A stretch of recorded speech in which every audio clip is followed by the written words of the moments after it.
আইয়াকে সৈকত কি তুমি প্রাইভেট দিছো? হ্যাঁ, সৈকতটা প্রাইভেটে দিছি, কিন্তু শোনো, সৈকতের বাপ, সৈকতের না কেমন যেন প্রাইভেটে দেওয়ার পর থেকে সৈকত খালি বলে আম্মু আমি পড়বো না, আমার ভালো লাগে না টিচার কাছে, খালি শরীর দুর্বল লাগে, না না বাহানা ওসিলা দেখায়। আমার কি মনে হয় জানো, তোমার পোলার পড়ানোর দরকার নেই, এর কামে দিয়ে দাও, তুমি একা কার কত কষ্ট করবা। শোনো, 5টা নয় 10টা নয়, একটা মাত্র পোলা।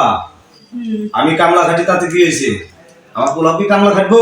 শোনো, এটা আমি বুঝি, তোমার 10টা না 5টা না, একটা মাত্র পোলা, আমি তো জন্ম দিছি, আমি তো বুঝি তুমি কামলাতে তোমার পোলার একটু পড়াশোনা শেখে। তোমার পোলা তো এটা চায় না, তোমার পোলা তো এটা চাইতো আম্মু আমি পড়তে যাবো না, আমার শরীর দুর্বল লাগে, না না ওসিলা সারাদিন তো মোবাইল একটা দিছো, আল্লাহ দি পোলারে মোবাইল নিয়ে গেম খেলে।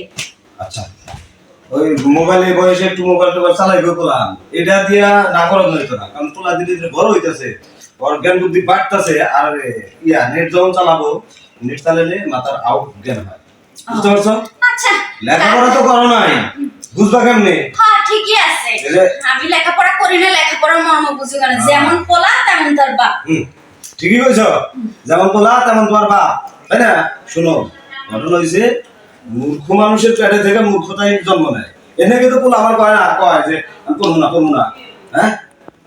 কি কইলা? তোমার পেট থেকে হইছে না? আমি মূর্খ বলে এই জন্য আমার পেট তৈরি বলে তোমার আমার পোলা মূর্খ হইব?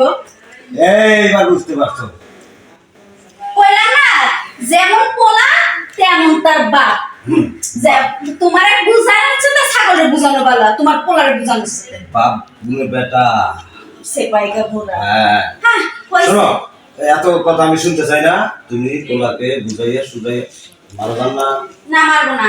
পোলার গায়ে কিন্তু হাত তুলে দেবে না। ঠিক আছে। সুন্দর করে মাথায় হাত বুলাইয়া বুঝাইয়া সুজাইয়া প্রাইভেটে দিবে, সেখান থেকে আসা মাত্র কিছু খাওয়াইয়া আবার স্কুলে পাঠাবে।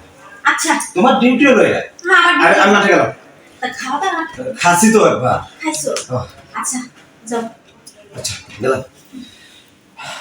না, ওর বাপরে তো বললাম, কোনো কথার বাপে শুনলো না, ওনার কি হইছে, খালি শরীর দুর্বল, খালি দুর্বল, বুঝি না।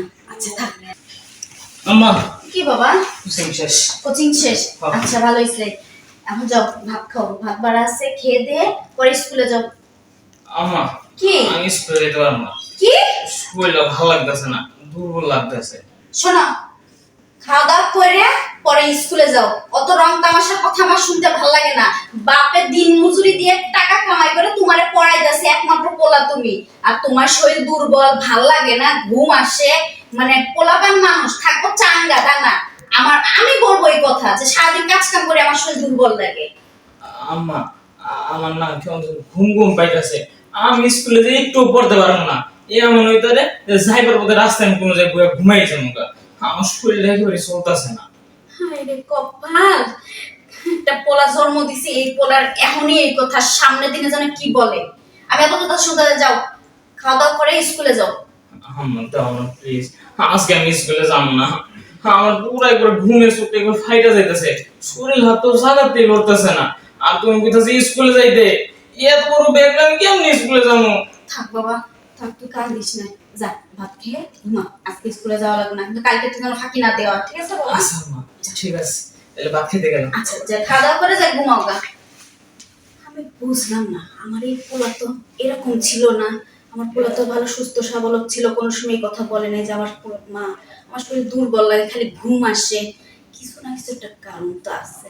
আমার তো মনে হয় এই ম্যাডামের কাছে পড়া দেওয়ার পরের থেকে আমার পোলারের অবস্থা, এটা খোঁজ নিতে হবে। যাক, আজকে দিন ছাড়ি, কালকে একটা ব্যবস্থা নিতে, আমার পোলার এমন কি হয়েছে